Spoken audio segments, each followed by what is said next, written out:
आप खेती में टेक्नोलॉजी को लेके आइए। सर, जो इतने सालों से चल रही थी विदाउट टेक्नोलॉजी, और इंडिया जैसे फार्मिंग में सबसे आगे है खेती बाड़ी में, तो विदाउट टेक्नोलॉजी भी अगर हम उस चीज़ को आज तक पहचान पा रहे थे, तो आज हमको टेक्नोलॉजी पे निर्भर क्यों होना पड़ता है? बहुत बार मीम्स वगैरह में भी देखने को मिलता है, और बड़े स्केल पे कुछ प्रोडक्शन हुआ, मान लीजिए टमाटर का प्रोडक्शन हुआ है, एंड उसका कौड़ी के भाव भी उनको पैसा नहीं मिल पा रहा है, तो वो सड़क पे फेंक के चल जाते हैं गुस्से में। वो किसान के ऊपर क्या बीतती होगी, और ये Farmers in Chhattisgarh have thrown tons of tomatoes on road. मक्का हमारे यहाँ बहुत ज़्यादा होता है। आपके यहाँ पेट होंगे, डॉगी होगा, उसको खिलाने वाली बिस्किट कितने की आती है? काफ़ी महंगी रहती है, तकरीबन 1000 से 1200 रुपये। मक्का उगाने अगर आपको आता है तो आप वैल्यू एडिशन पे क्यों नहीं जा रहे? आज देसी टेस्ट के नाम पे, देसी एसेंस के नाम पे लोगों को लूटा जा रहा है। आपको मजे की बात बताऊं, एआई आज एग्रीकल्चर में यूज हो रही है, जो खेती आज बहुत सहज हो चुकी है, और खेती एक बहुत बड़ा व्यापार है जो कभी भी, जिसमें रिसेशन नहीं आ सकती, जिसमें कभी भी मंदी नहीं आ सकती। सर, ऑर्गेनिक फार्मिंग को लेके बहुत सारी चीज़ें आजकल चल रही हैं सोशल मीडिया में। सर देखिए, मैं अगेन कहूँ, ऑर्गेनिक फार्मिंग बहुत आसान है, किया जा सकता है और करना चाहिए। आपके पास फैमिली डॉक्टर है, आपके पास फैमिली लॉयर है, तो आपके पास फैमिली फार्मर क्यों नहीं है? मेरे को ये बहुत ज़्यादा दुख लगता है कि बहुत सारे केसेस रेगुलर हो रहे हैं फार्मर सुसाइड के। किसी ना किसी तरीके से गलत होगा तभी इंसान इतना बड़ा कदम उठाने का सोचेगा कि मान लीजिए उसको लॉस हो गया। सबसे मेन चीज़ तो ये कि लॉस हो गया, मॉनेटरी लॉस। सौभाग्य भाई, जो किसान सुसाइड करते हैं, मैं सबसे पहले कहूँ कि वो किसान गलत करते हैं। जीवन में कोई भी लॉस आपके जान से बड़ा नहीं हो सकता, क्योंकि मैं इस संसार के लिए एक आदमी हूँ, लेकिन मैं अपने परिवार के लिए पूरा संसार हूँ। 2021 में मैं बैंकरप्ट हो चुका था। ओके। और मेरे लिए 1000 रुपीज़ बहुत थे। मेरे पास 1000 रुपीज़ भी नहीं थे कि मैं मेडिसिन भी अपने घर की। अगर आपको एग्रीकल्चर मिनिस्टर का मौका दे दिया जाए, सो हेलो दोस्तों, लेकर आ गए एक और शानदार सा पॉडकास्ट हमारे चैनल पॉडफ्लिक्स पे। और आज के 10 सौभाग्य शो में एक ऐसे गेस्ट हैं जो कि पहली बार 10 सौभाग्य शो में गेस्ट रिपीट हो रहे हैं। एंड ये इसलिए क्योंकि अभी तक का पर्सनली अगर मैं बताऊं तो इस चैनल का जो मेरे को बेस्ट पॉडकास्ट लगा, जिस कन्वर्सेशन मुझे भी मजा आया, एंड हमारी ऑडियंस का फीडबैक जेन्युइनली बहुत ही एग्रेसिवली अच्छा आया। सो एसएन तिवारी सर, आपका स्वागत है फिर से 10 सौभाग्य शो पे। सौभाग्य जी, बहुत बहुत धन्यवाद। आज मेरा परम सौभाग्य है कि मैं सौभाग्य के साथ पुनः 10 सौभाग्य शो में आया हुआ हूँ। मुझे यहाँ दोबारा बुलाने के लिए आपका बहुत बहुत धन्यवाद, और सभी पॉडफ्लिक्स के दर्शकों को मेरा नमस्कार। सर, मैं ऑलरेडी बहुत एक्साइटेड हूँ क्योंकि इतना मज़ा आया था पिछले बार बात करके, और हर पॉडकास्ट में ऐसा नहीं होता कि गेस्ट के साइड से सेम एनर्जी मिले मेरे को। और मैं इसीलिए एक्साइटेड हूँ क्योंकि किसी भी टॉपिक पे अगर आपके सामने मैं छेड़ूंगा, मेरे को पता है कि उस पर बात बहुत अच्छी हो जाएगी, एंड लोगों को बहुत मज़ा आया था। इन्फॉर्मेशन पॉइंट ऑफ व्यू से भी और एंटरटेनमेंट से भी, दोनों तरीके से लोग बहुत ज़्यादा पसंद किए पिछले पॉडकास्ट को। सौभाग्य जी, ऑनेस्टली बताऊँ तो आपके पॉडकास्ट के बाद बहुत सारे लोगों का मुझे कॉल आया, बहुत सारे लोगों के मैसेजेस आए। तो आप जितना एक्साइटेड हैं मुझसे दोबारा बात करने के लिए, शायद उससे ज़्यादा मैं एक्साइटेड हूँ कि मैं पुनः एक बार आपके शो में आऊँ और शायद कुछ वैल्यू एडिशन मैं आपके दर्शकों के लिए जोड़ पाऊँ। बिल्कुल सर। सर, ऑलमोस्ट 1 ईयर हो गया हमको उस पॉडकास्ट को किए।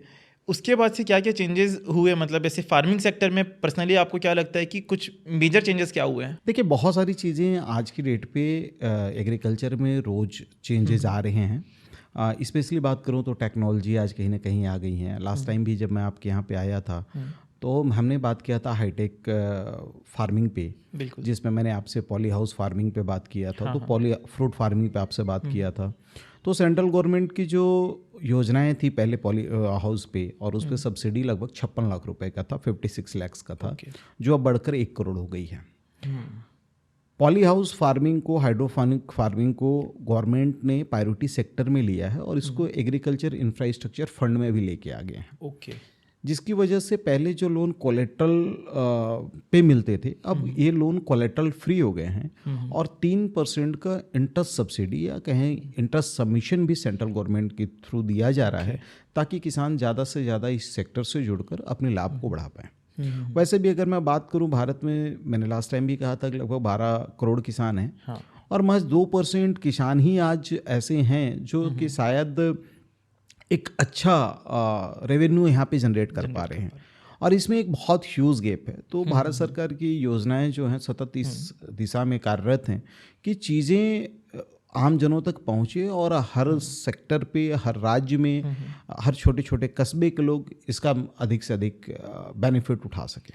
सर, उस पॉडकास्ट के बाद इस चैनल पे बहुत सारी ऐसी ऑडियंस जुड़ी है जो कि स्पेशली इस फील्ड के बारे में बहुत कुछ जानना चाहती है, और बहुत सारे गांव के और जो किसान लोग हैं सबसे मेन, क्योंकि इस पॉडकास्ट का मैंने टाइटल दिया था फार्मिंग से बने करोड़पति, तो बहुत लोग उस टाइटल से भी इन्फ्लुएंस होकर जुड़े थे और फार्मिंग सीखे भी। जैसा आपने बताया आपके पास भी कॉल्स आए थे। तो ये जो सब्सिडीज़ हैं इनका कितना एक्चुअल लाभ लोगों को मिल पाता है, और जो छोटे किसान हैं जिनको एक्चुअली इनकी नीड है वो इसका कितना फ़ायदा उठा पाते हैं? सौभाग्य जी, मुझे याद तो नहीं आ रहा है कि मैंने किसके पॉडकास्ट में शब्द कहा था, लेकिन मैं अगेन एक चीज़ें कहता हूँ, और मेरी इस शब्द पे जब मैंने कहा था तो बहुत सारे नेगेटिव कमेंट्स आए थे कि आप स्टूडियो के अंदर बैठ के बहुत आसानी से चीज़ें कर। मैंने कहा था कि खेती के लिए पैसे की ज़रूरत नहीं होती, जज्बे की ज़रूरत होती है। तो बहुत सारे लोगों ने कहा कि आप स्टूडियो के अंदर बैठ के अच्छी बातें करना बहुत आसान है, 40 डिग्री के टेम्परेचर पे आप आकर बात करें तो फिर समझ में आपको आएगी। तो पहले तो मैं आपको बता दूं कि मैं बाय डिफ़ॉल्ट एक किसान हूँ, और मैं 40 डिग्री और 45 डिग्री के टेम्परेचर पे काम करता हूँ, तो मुझे उससे कोई फ़र्क नहीं पड़ता। और जो लोग भी आपके या किसी की भी पॉडकास्ट में मेरे बारे में, आपके बारे में कोई भी नेगेटिव कमेंट करता है तो मुझे बहुत अच्छा लगता है, क्योंकि वो है ना रहीमन का कि रहीमन निंदक न्यारे राखी आंगन कुटी छबाए, बिन पानी बिन साबुन बिना निर्मल करे सुहाए। ये लोग हैं जो हमको एनर्जी देते हैं, जो जब कभी कोई मुझे चैलेंज करता है कि आपका जो बातें हैं या आपका जो विज़न है या आपका जो थॉट है वो गलत है, तो मेरी एनर्जी डबल हो जाती है। अब मैं अगेन कह रहा हूँ कि जो भी किसान खेती करना चाहता है तो पहले सबसे पहले चीज़ें खेती की बुनियादी चीज़ों को समझना होगा। हमारे यहाँ किसान बेसिक से बहुत दूर है।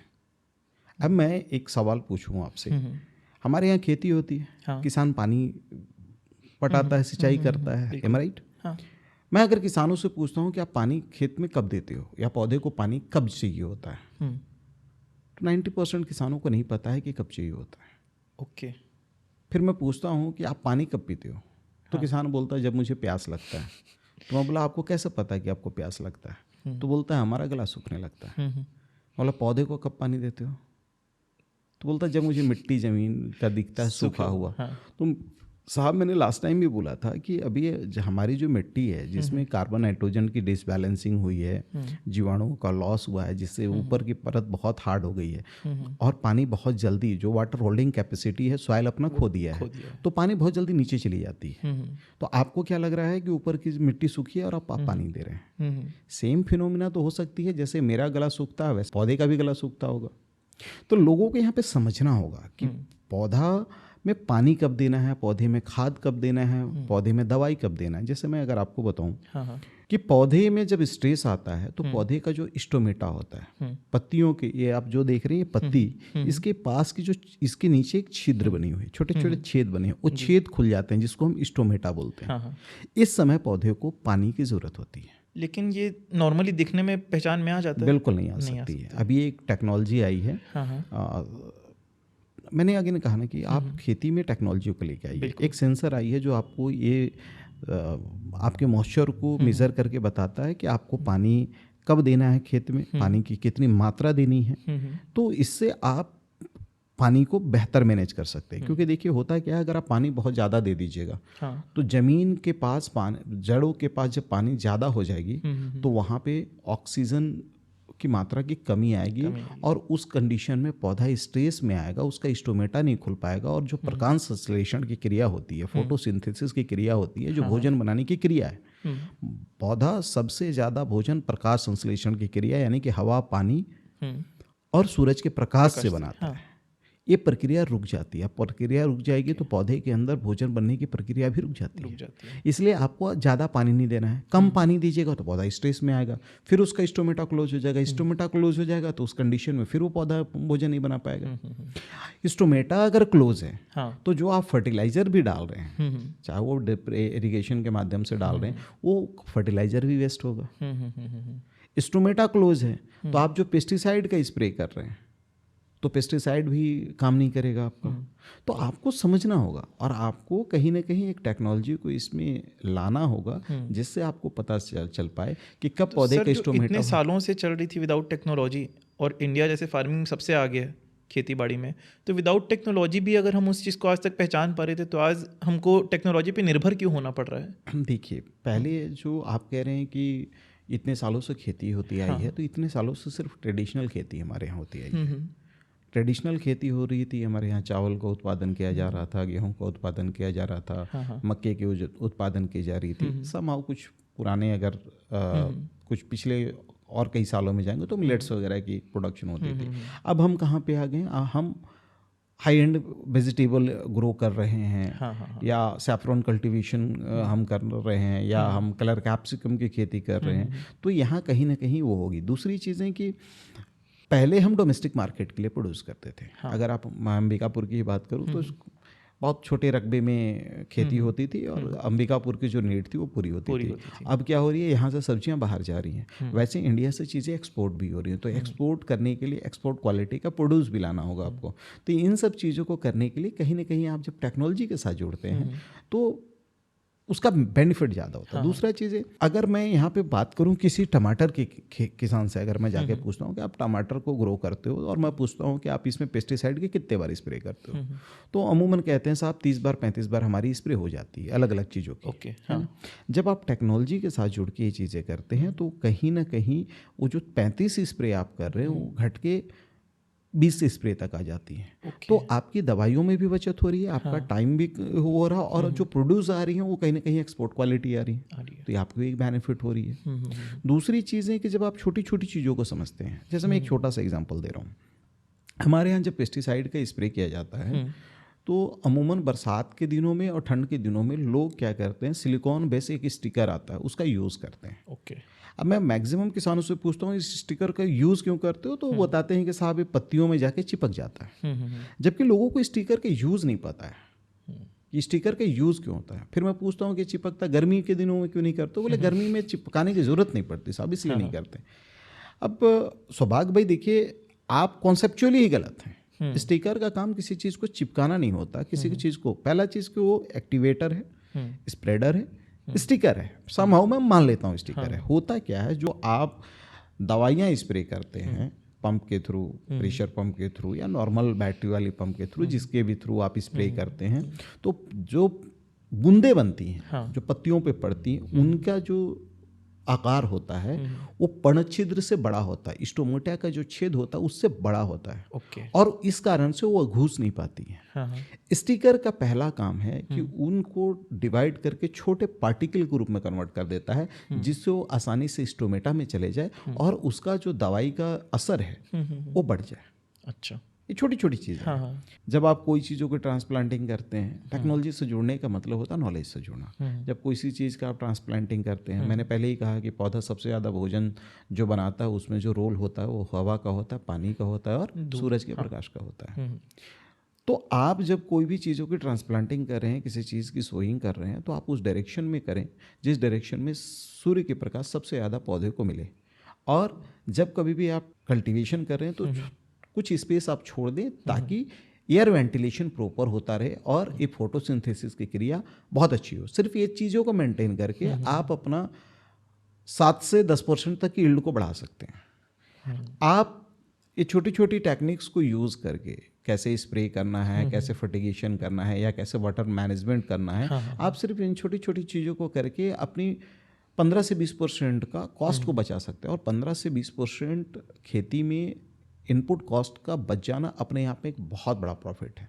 सर, ये बहुत बार मीम्स वगैरह में भी देखने को मिलता है, और मीम चैनल्स तो नॉर्मल न्यूज़ चैनल हैं आजकल, लेकिन उसमें भी कभी कभी ऐसा होता है साल में 3-4 बार एक बड़े स्केल पे कुछ प्रोडक्शन हुआ, मान लीजिए टमाटर का प्रोडक्शन हुआ है, एंड उसका कौड़ी के भाव भी उनको पैसा नहीं मिल पा रहा है, तो वो सड़क पे फेंक के चल जाते हैं गुस्से में। वो किसान के ऊपर क्या बीतती होगी और ये कंडीशंस क्यों अराइज होती हैं? बिल्कुल आपने सही कहा। देखिए, अति सर्वत्र वर्जित किसानों को मैं हमेशा कहता हूँ कि आप कहीं ना एंटरप्रेन्योर बनिए, आप व्यवसायी बनिए। एक दुकानदार क्या करता है, अपने यहाँ जितने भी खर्च होते हैं उसका हिसाब लिखता है, बिल्कुल। जितना आवक होता है उसका हिसाब लिखता है। आप किसी किसान से जाके पूछिएगा कि आपने 2 एकड़ में टमाटर लगाया या 2 एकड़ में खीरे की खेती की या 2 एकड़ में आपने धान लगाया है, आपकी लागत कितनी हो आपको कभी नहीं बता पाएगा, क्योंकि कोई लिखता ही नहीं। मैं पूछता हूँ कि आपने बेचा कितना का, तो उसको पता ही नहीं होता है। अच्छा, आप पूछिए कि आप टमाटर क्यों लगा रहे हो, तो बोलेगा बाजू वाला लगा रहा था इसलिए मैंने लगाया। पहली चीज़ आपको ये पता होना चाहिए कि मार्केट की डिमांड क्या होने वाली है, थोड़ी मार्केट इंटेलिजेंस के साथ आप जुड़ें। दूसरी चीज़ मैं यहाँ पे देखता हूँ कि मक्का हमारे यहाँ बहुत ज़्यादा होता है। अगर मैं इस पार्ट की बात करूँ, मक्का बहुत ज़्यादा होता है। और मक्का का उमन रेट क्या होगा सौभाग्य भाई?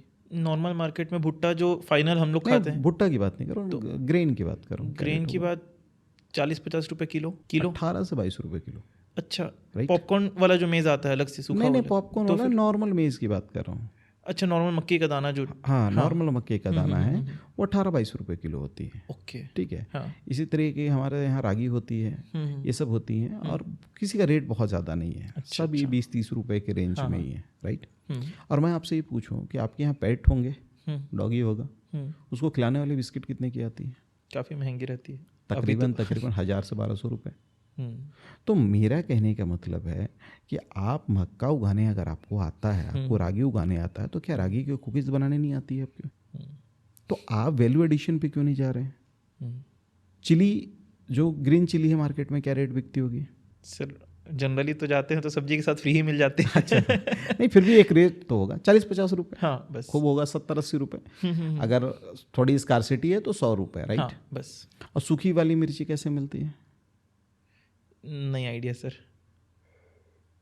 100 रुपये, 200 रुपये। हाँ।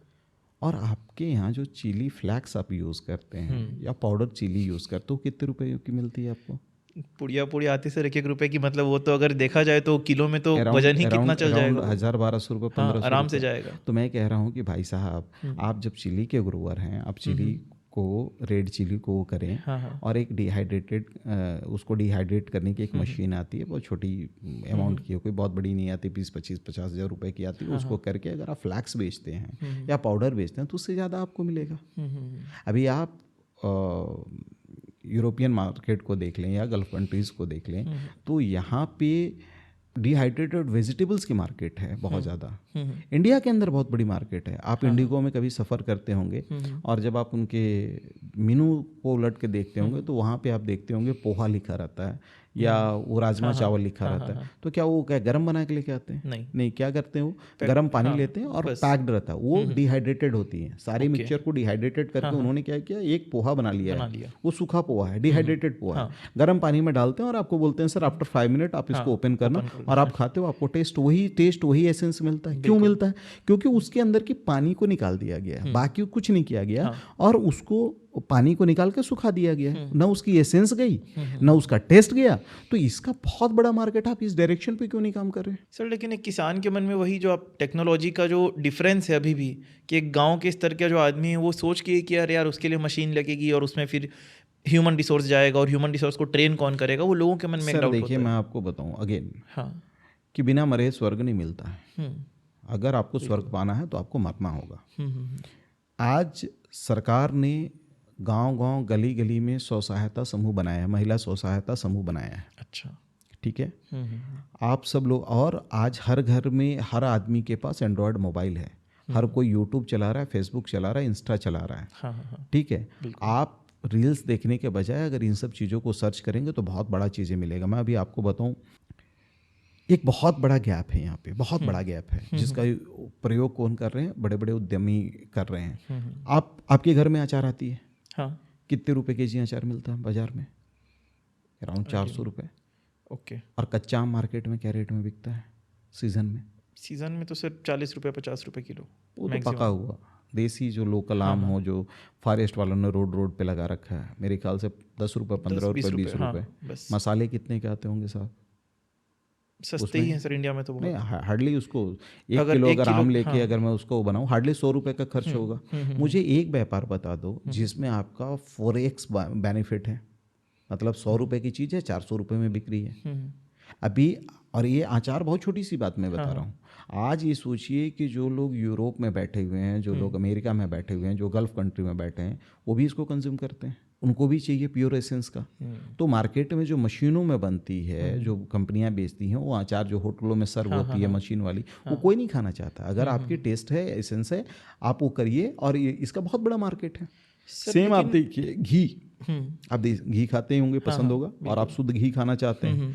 अब जो ओरिजिनल घी निकालता है मार्केट में, वो 500, 550, 600, 700 रुपए में बेचने के लिए भी उसको जद्दोजहद करना पड़ता है। और जो लोग को शुद्ध चाहिए वो 2000 रुपये में भी खरीदने के लिए हैं। मार्केट में इतना बड़ा गैप है। तो आप उस डायरेक्शन में काम कीजिए। अभी हमारी टीम रुद्रा एक ऐसी प्लेटफॉर्म भी क्रिएट कर रही है कि जहाँ पे अगर आप कोई चीज़ प्रोड्यूस कर रहे हो और आप बेचना चाहते हैं, तो बायर का रजिस्ट्रेशन और सेलर का रजिस्ट्रेशन फ्री ऑफ कॉस्ट हमारे साइट पे होगी। अभी वो काम चल रही है हमारी। तो कोई किसान अगर किसी चीज़ को ग्रो कर रहा है और उसके लिए उसको मार्केट सर्च करना चाहता है, तो हमारे पास एक डेटा बेस है। सपोज करें आपने रागी उगाया, तो रागी के जितने बायर्स हैं उसकी लिस्ट आपको बाय डिफॉल्ट हम दे देंगे। और जो रागी के फार्मर हैं, जो बायर हैं, उनको जब चाहिए कि मुझे रागी के फार्मर्स का डिटेल दे दो, तो हम दे देंगे। सेम टाइम एक देसी रूट्स करके कंपनी है।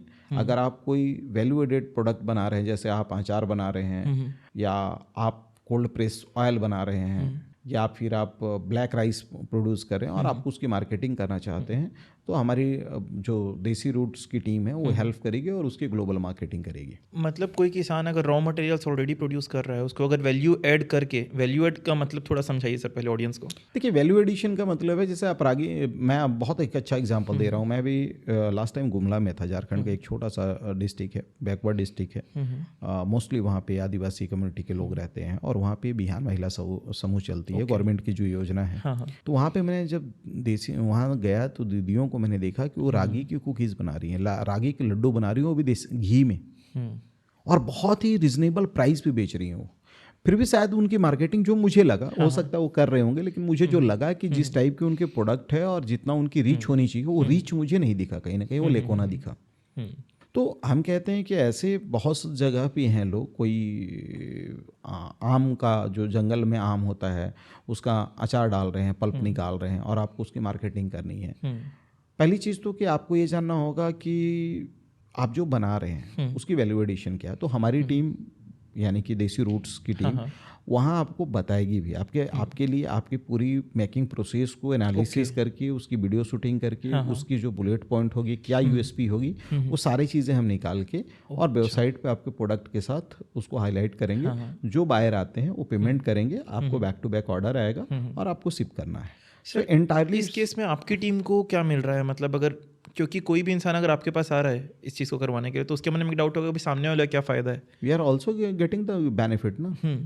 भाई, आप 550 रुपये में घी नहीं बेच पा रहे हो, मैं आपसे घी 800 रुपये में खरीद रहा हूँ, और अगर मैं उसको 2000 रुपये में बेच रहा हूँ, तो इसमें आपका क्या, आपको तो 250 रुपये 300 रुपये एक्स्ट्रा प्रॉफिट ही दे रहा हूँ। बस यही आप कोल्ड प्रेस ऑयल 200 रुपये में नहीं बेच पा रहे हो, 250 रुपये में बेच नहीं पा रहे हो। मैं अगर आपको 200 रुपये में नहीं बेच पा रहा हूँ, मैं 250 रुपये में दे रहा हूँ, आपको हैंडसम बिजनेस दे रहा हूँ, और सेम टाइम पे अगर मैं 10 रुपये की उसमें मार्जिन कमा रहा हूँ, 20 रुपये की मार्जिन कमा रहा हूँ, तो मैं तो विन विन सिचुएशन में खुद भी काम कर रहा हूँ, क्योंकि मैं समाज सेवक तो हूँ नहीं ना। सही बात है। मैंने लास्ट पॉडकास्ट में भी आपको बताया था कि अगर मैं कमर्शियल नहीं होऊंगा तो मैं आपको कमर्शियल टर्मिनोलॉजी नहीं सिखा सकता। मैं आपको तब तक व्यापारी नहीं बना सकता जब तक कि मैं व्यापारी ना बनूं। तो डेफिनेटली इसमें कमर्शियल छुपी हुई है। हाँ। और सर, ये जो जिस तरीके की चीज़ें बता रहे हैं अभी, जैसे रागी की आपने बताई कि कुकीज़ और ये वो, और अभी तो जब से लोग थोड़ा सा डाइट और हेल्थ की तरफ बढ़ रहे हैं, तो एक बहुत बड़ा सेगमेंट है जो लोग अच्छे प्राइस में भी ऐसी चीज़ों को खरीदने के लिए तैयार है कि हमको हेल्दी चीज़ मिल जाए, कि मैदा की बिस्किट्स हमको ना मिले, हमको ओरिजिनल व्हीट की मिल जाए, चीज़ें मिल जाए। और वो चीज़ें गाँव में जब बनती हैं तो वो कितने कम प्राइस में बन रही है। वही चीज़ें जब बाहर की फैक्ट्रीज हमारे लिए अच्छी पैकेजिंग में ला के देती है, तो 3x 4x प्राइस में खरीद रहे हैं हम। जबकि नॉर्मली मैदा ज़्यादा महंगा है, लेकिन एंड प्रोडक्ट वो रागी से बना के उसको बहुत महंगे प्राइस पे वहाँ से सेल कर दे रहे हैं। सर, आज देसी टेस्ट के नाम पे, देसी एसेंस के नाम पे लोगों को लूटा जा रहा है। ठीक है, मैं कह रहा हूँ कि आप मुझे देसी चीज़ें कोई भी एमएनसी कहाँ से ला के दे देंगे? सही बात। अगर उसको बेचनी है, मार्केटिंग करनी है, तो उसके पास कितने होंगे? शायद लाख 10 लाख का पैकेट होगा। 10 लाख के पैकेट को वेयर हाउस में रखेंगे बिना कोई प्रिविलेजेंस मिलाए हुए, आप उसको तो लॉन्ग टाइम तक रख ही नहीं सकते, स्टॉक आउट नहीं। और हमारा कॉन्सेप्ट क्या है, हमारे पास ऑर्डर आया, मैंने आपको बैक टू बैक प्लेस किया और आपको शिफ्ट करना है। तो मैं एसेंस के साथ ही चीज़ें आपको डिलीवर करने की बात कर रहा हूँ, मैं प्योर टेस्ट पे ही आपसे बात कर रहा हूँ।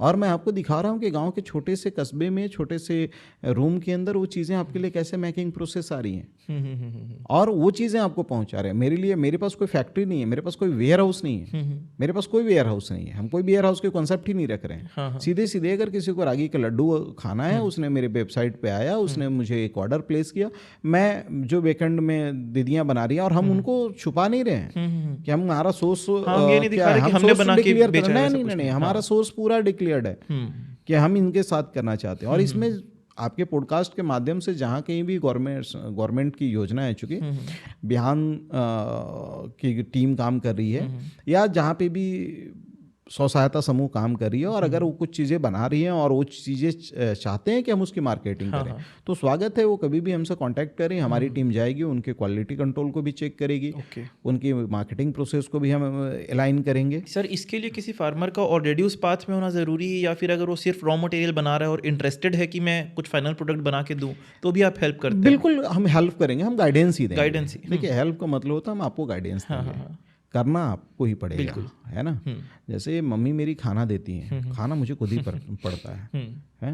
तो सेम चीज़ें हम आपको गाइडेंस देंगे, और मार्केट एक्सेस के लिए जो चीज़ें हो सकती है, क्या वैल्यूएशन करनी चाहिए, कैसे चीज़ों को पैकेजिंग को लुक्रेटिव बनाना होगा, कैसे टेस्ट को रखना होगा। क्योंकि ऐसा नहीं है, कुकीज़ बनाने का मतलब नहीं होता कि बहुत ज़्यादा आपने मीठा बना दिया, क्योंकि लोग आजकल लाइट शुगर को प्रेफर करते हैं, और आप जो इंग्रेडिएंट मिला रहे हैं तो उसको कैसे बेहतर किया जा सकता है, सो दैट कि उसकी टेस्ट भी हो और कॉस्ट भी ज़्यादा ना जाए, सो कॉस्ट इफेक्टिव भी हो। क्योंकि मेजर जो चंक है आज की डेट पे, वो कहीं ना कहीं अपर मीडियम क्लास है हमारे। अपर क्लास को आप अप्रोच नहीं कर सकते वेबसाइट के माध्यम से, आप कहीं ना कहीं आप अपर मीडियम क्लास को ही कॉन्टैक्ट कर सकते हैं, तो उनके बजट फ्रेंडली भी वो चीज़ें और एक अच्छी चीज़ें उन तक जाए।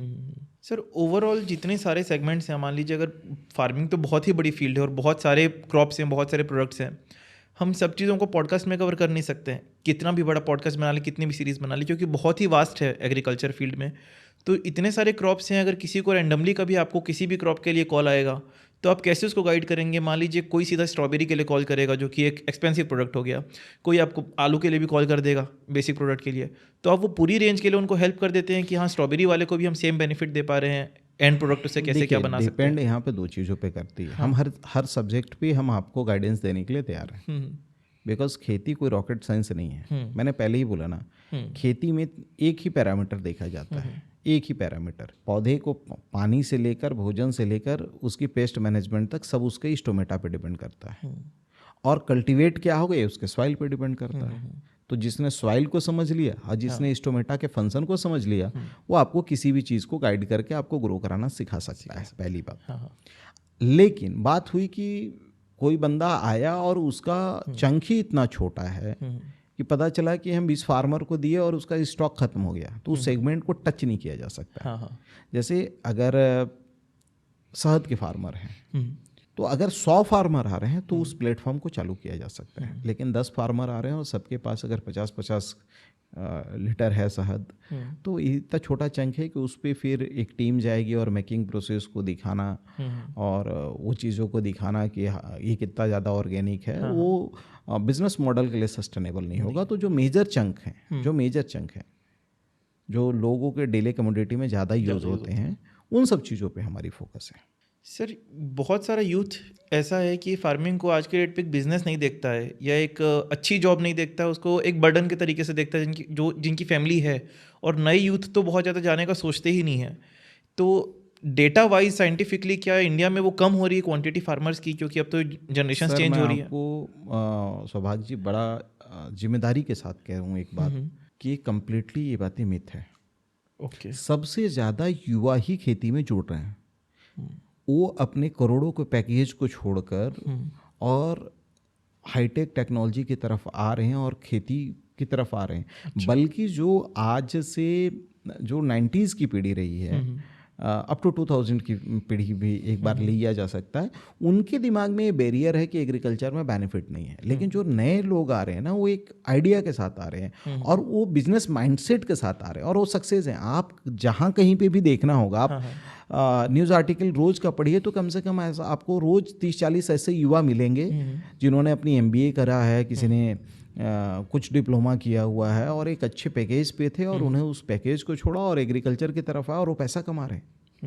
तो ये यूथ का माइंडसेट नहीं है। आज का यूथ बहुत ज़्यादा एडवांस है, वो टेक्नोलॉजी को जानता है, वो AI को जानता है। आपको मजे की बात बताऊं, AI आज एग्रीकल्चर में यूज हो रही है। जो मैंने आपसे बात किया था इंस्ट्रोमेटा वाला, कि वो सेंसर के थ्रू सेंस करना कि कितनी पानी लगेगी, कब खाद देना है, कब दवाई देना है, ये चीज़ें AI बेस है।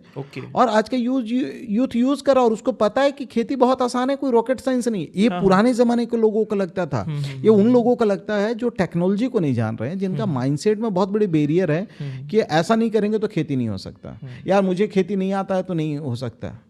आज आप बात करें उस सेंचुरी में जहाँ पे AI से हर चीज़ें पॉसिबल है, तो AI से खेती भी पॉसिबल है। आज इरिगेशन में ऑटोमेशन हो चुकी है, आप एक बटन दबाते हैं रिमोट का, आपकी इरिगेशन सिस्टम आ जाती है। तो इस इरा में ये ऐसा नहीं, यूथ के साथ ऐसा नहीं है, पुराने लोगों के साथ है। लेकिन यूथ, हमारे पेरेंट्स हो सकता है ये बैरियर हो कि नहीं यार एग्रीकल्चर के फील्ड में मत जाओ, लेकिन यूथ करने को तैयार है, यूथ कर रहा है। सर टेक्नोलॉजी में और क्या क्या नई चीज़ें हैं, मतलब जो पिछले पॉडकास्ट से अब तक चेंज हुई हो, ऐसे क्या क्या इंटरेस्टिंग चीज़ें हैं जो हम नॉर्मल ऑडियंस को ये बताए कि यार टेक्नोलॉजी में ऐसी चीज़ें भी हो रही हैं फार्मिंग के सेक्टर में। देखिए मैं भी कई बार अमेज हो जाता हूँ सर। एक्चुअली अभी मैं एक ड्रोन परचेज कर रहा था नॉर्मल सिनेमेटोग्राफी के लिए।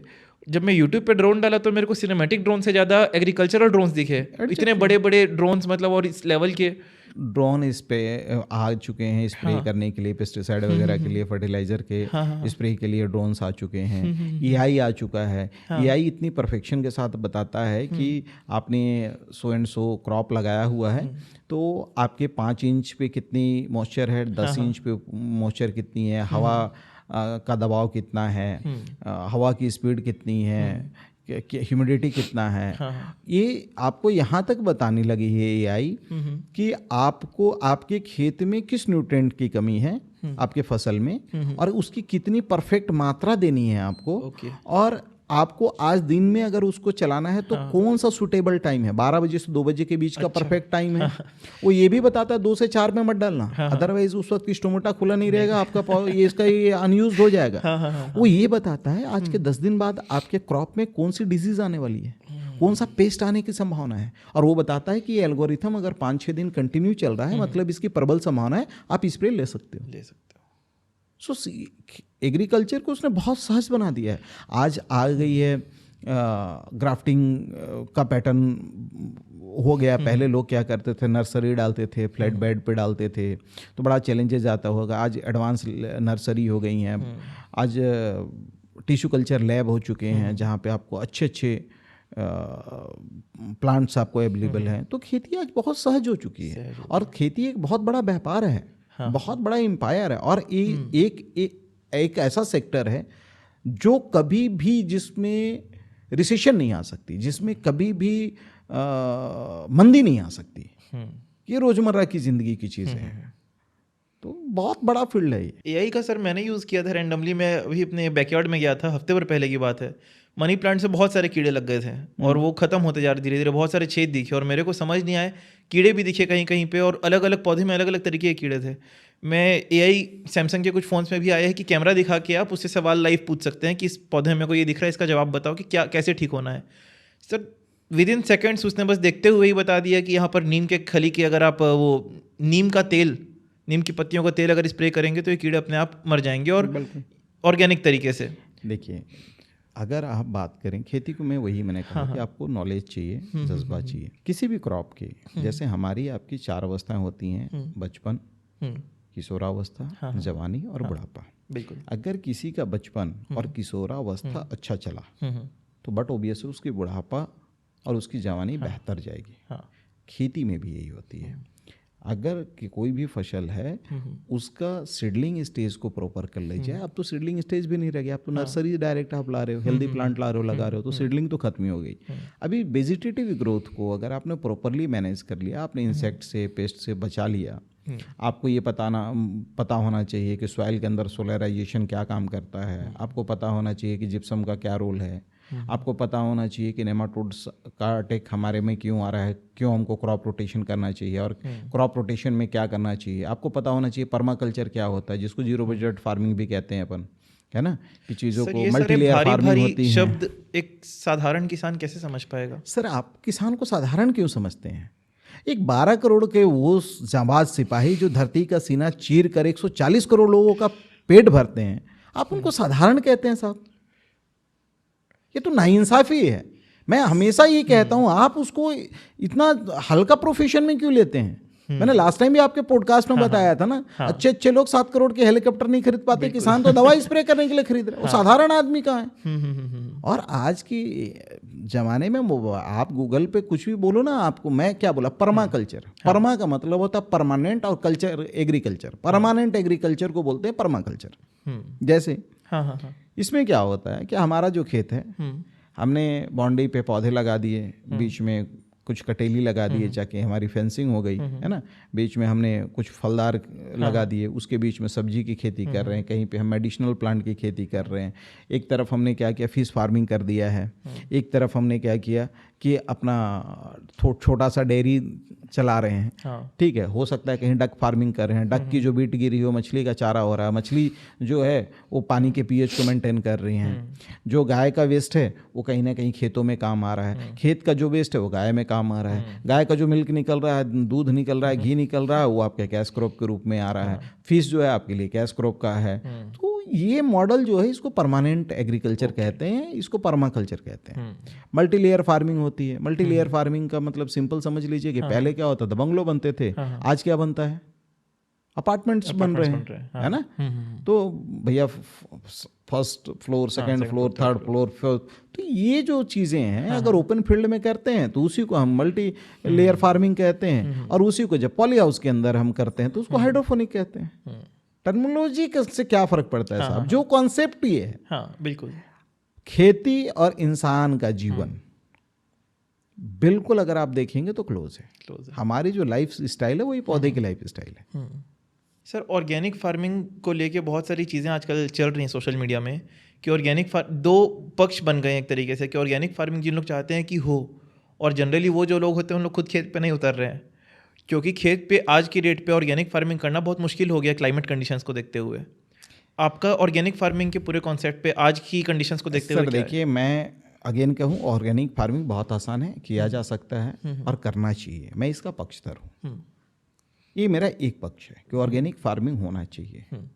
लेकिन मेरा दूसरा सवाल ये है कि फिर ऑर्गेनिक फार्मिंग जब करेगा कोई किसान जो केमिकल फर्टिलाइजर आज 30 सालों से डाल रहा है, अचानक से जब ऑर्गेनिक फार्मिंग पे आएगा उसके ड्रेस्टिकली इल्ड लॉस होगा। तो अगर आप रिलायंस फ्रेश से 400 रुपये केजी का टमाटर खरीद रहे हो ऑर्गेनिक के नाम पे, तो क्या आप बायर से, जो किसान उगा रहा है उससे खरीदोगे?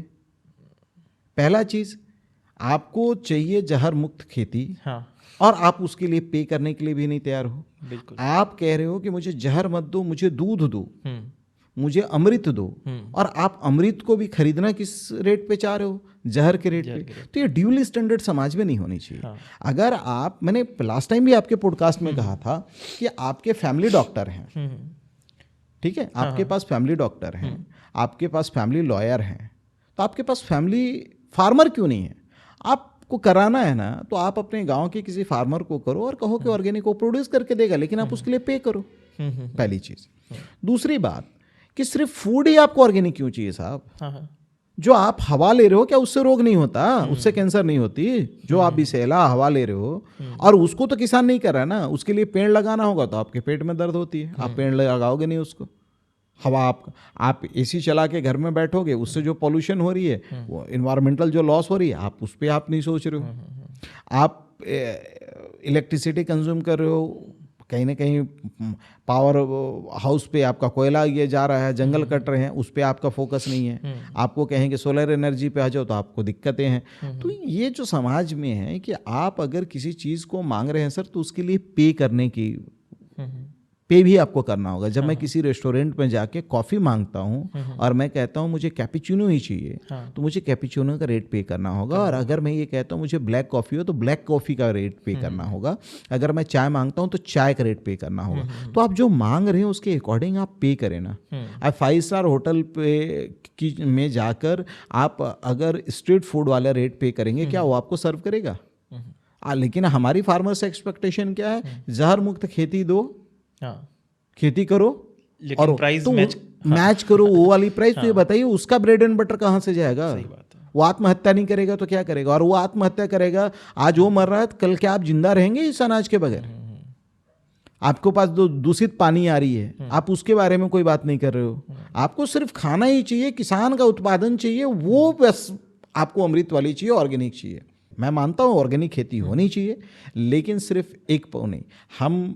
मैं कहूँ कि घर का एक मेंबर सफाई करे और बाकी मेंबर कचरा करें, और हम बोलें कि यार हमारा घर साफ हो जाएगा, तो सौभाग्य जी ऐसा नहीं हो सकता। फार्मर सुसाइड के बारे में आपने अभी बात कर दी है, तो मेरे को ये बहुत ज़्यादा दुख लगता है कि बहुत सारे केसेस रेगुलर हो रहे हैं फार्मर सुसाइड के, लेकिन मेन स्ट्रीम मीडिया पे वो बहुत ज़्यादा आएंगे नहीं। और जब कोई चीज़ सोशल मीडिया पे हाईलाइट होती है तो एक कुछ समय के लिए वो बहुत बड़ा ट्रेंड चलता है, उस बारे में बात होने लगती है और फिर वो गायब हो जाती है, जबकि केसेस तो वो रोज़ हो रहे हैं। तो सर मतलब हो सकता है सर कि 100 फार्मर में से एक फार्मर का हो रहा है, 1000 में से एक का हो रहा है, परसेंटेज बहुत कम है, लेकिन वो एक एक जिंदगी तो बहुत मैटर करती है। सौभाग्य जी आप बिल्कुल सही कहे। लास्ट टाइम भी शायद मैंने किसी पॉडकास्ट में कहा था कि अगर नेशनल क्राइम ब्यूरो के आंकड़ों को मानिएगा तो हर आधे घंटे में हमारे यहाँ एक किसान सुसाइड करता है। बिल्कुल। और एक किसान का मतलब होता है कि अगर मैं हूँ, मेरी वाइफ है, 2 बच्चे हैं और हम सब ने सुसाइड किया, तो सरकारी आंकड़ा एक कहता है। इसका सबसे बड़ा कारण है, अभी जस्ट आपसे मैं आपके सवाल में ही आपको जवाब दे रहा हूँ।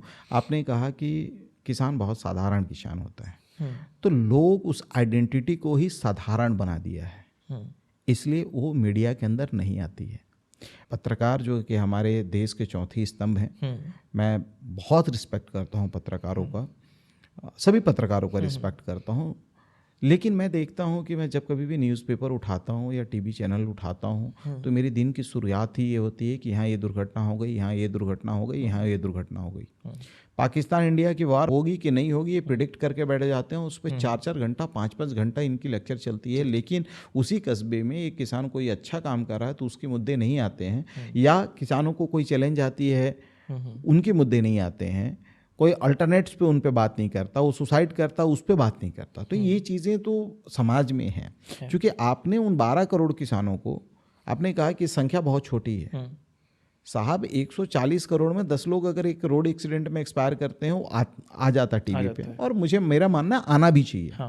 लेकिन 12 करोड़ में अगर 5 लोग भी सुसाइड कर रहे हैं तो ये रेशियो उससे कहीं ज़्यादा, 140 के अगेंस्ट में 10 और 12 करोड़ के अगेंस्ट में 5, सो ऑलमोस्ट ये रेशियो जो है उससे 10 टाइम्स 5 टाइम्स 8 टाइम्स ज़्यादा है। तो ये चीज़ें और भी प्रायोरिटी के साथ आनी चाहिए, लेकिन ये चीज़ें नहीं होती है। और जो रूलिंग गवर्नमेंट होती है उनको पता है कि अगर फार्मर की सुसाइड को या उनके साथ होने वाली चीज़ों को अगर हाईलाइट होंगी तो मेरा कहीं ना कहीं एक चेहरा भी धूमिल होगा। तो कहीं ना कहीं मेरा जो मुझे लगता है कि शायद गवर्नमेंट का भी एक प्रेशर होगा कि इस तरीके की न्यूज़ को ना आने दिया जाए, तो शायद ये भी एक रीज़न हो सकता है। सर लेकिन जो ये चीज़ें होती हैं इसमें एक तो ज़रूर है कि हाँ फार्मर्स के साथ किसी ना किसी तरीके से गलत होगा, तभी इंसान इतना बड़ा कदम उठाने का सोचेगा। कि मान लीजिए उसको लॉस हो गया, सबसे मेन चीज़ तो है कि लॉस हो गया, मॉनेटरी लॉस किसान के ऊपर। लेकिन कई बार ऐसा भी तो हो सकता है कि उतना कुछ नहीं हुआ हो और सिर्फ उसकी मानसिकता जो है, एक किसान की जो सोच है, उस वजह से ही वो कर रहा हो, क्योंकि हर इंसान तो उतना नहीं करेगा, मतलब अगर वो मौत तक की बात है तो। सौभाग्य भाई, जो किसान सुसाइड करते हैं, मैं सबसे पहले कहूँ कि वो किसान गलत करते हैं। पहली चीज़, जीवन में कोई भी लॉस आपके जान से बड़ा नहीं हो सकता। क्योंकि मैं इस संसार के लिए एक आदमी हूँ, लेकिन मैं अपने परिवार के लिए पूरा संसार हूँ। ये मेरा मैसेज हर उस आदमी के लिए है जो किसी एक व्यक्ति, 2 व्यक्ति, एक कारण, 2 कारणों की वजह से सुसाइड करते हैं। चाहे वो स्टूडेंट हो कि मैंने नीट नहीं क्वालिफाई कर पाया तो फांसी पे झूल गए, मैंने लोन नहीं पटा पाया तो मैं फांसी पे झूल गया। ज़िंदगी गलतियों का नाम है। आपने ज़िंदगी में कुछ भी खोया हो, आपके जीवन से बहुमूल्य कुछ भी नहीं है। और मैं कहता हूँ कि किसी भी काम को करने से पहले आप उसकी डीप स्टडी करें, आप मार्केट रिसर्च करें। आज कोई कॉरपोरेट का जो बड़े कॉरपोरेट्स हैं वो लोग क्यों नहीं सुसाइड करते हैं? सुसाइड एक छोटा आदमी करता है। आपने सुना होगा कि डिफॉल्ट बड़े लोग नहीं होते, छोटे लोग होते हैं। ये बैंक्स के साथ भी एक ड्यूल स्टैंडर्ड बैंक भी करता है कि 9,000 करोड़ कोई लेके भाग गया, उस के पीछे नहीं है, लेकिन 90,000 का किसान ने कर्जा लिया है, तो आप उसके घर में नोटिस पे नोटिस भेज रहे हैं, आप उसके साथ बदतमीजी कर रहे हैं, तो ड्यूल स्टैंडर्ड है। तो मैं आपको ये कहता हूँ कि पहले तो आप संगठित होइए। संगठन में बहुत बड़ी शक्ति है।